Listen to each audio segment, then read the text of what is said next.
قضا نمازیں پڑھنے کا طریقہ۔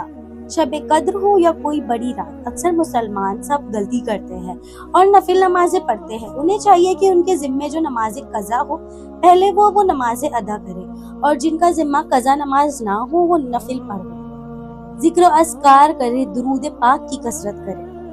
اب مسئلہ یہ ہو جاتا ہے کہ جن کے ذمے قرض نماز ہو، اگرچہ ان کا پڑھنا جلد سے جلد واجب ہے، مگر بال بچوں کے حقوق اور اپنی ضروریات کی وجہ سے دیر کر سکتا ہے، لہٰذا کاروبار بھی کرے تو وقت فرصت کا ملے اس میں قضا بھی پڑھتا رہے، تاکہ یہاں تک کہ جتنے بھی قضا ہے وہ پورے ہو جائیں۔ جس وقت نفل پڑھتے ہو انہیں چھوڑ کر ان کے بدلے قضا نمازیں پڑھے، ٹھیک ہے، البتہ تراویح اور 12 رکعت سنت موقدہ نہ چھوٹے۔ جس کی کچھ سالوں سے یا کئی سالوں کی نماز قضا ہوئی ہو وہ اس طرح ادا کرے، مثلاً 50 سال کا ہے اور نماز کی پابندی 5 سال سے کر رہا ہے تو اسی طرح حساب جوڑے کہ بالغ 15 سال میں ہوا تو 15 سال سے 45 تک ایج 30 ایئرز کی نماز قضا ہوئی۔ اب 30 سال کی قضا 5 وقت کی اس طرح پڑھے،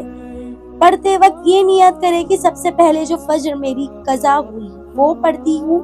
اس کے بعد فجر کی ہی قضا پڑھے تو کہے اس کے بعد کی ادا کرتی ہوں، پھر اس کے بعد اسی طرح ظہر، عصر، مغرب اور عشاء میں نیت کرے، سب سے پہلے جو قضا ہوئی ہے پھر اس کے بعد کی، پھر اس کے بعد کی، ٹھیک ہے۔ اور جسے بھی یہ یاد نہ ہو کہ کتنے سال کی کیا قضا ہوئی ہے وہ بھی پڑھتے وقت یہ نیت کرے کہ سب سے پہلے جو فجر قضا،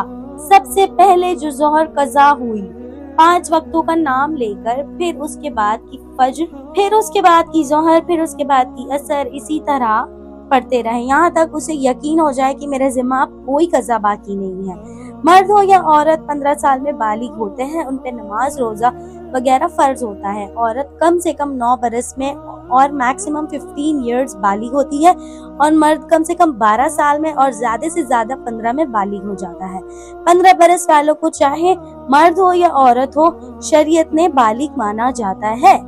بالغ ہونے کی نشانیاں پائی بھی جاتی ہے شریعت کے حساب سے۔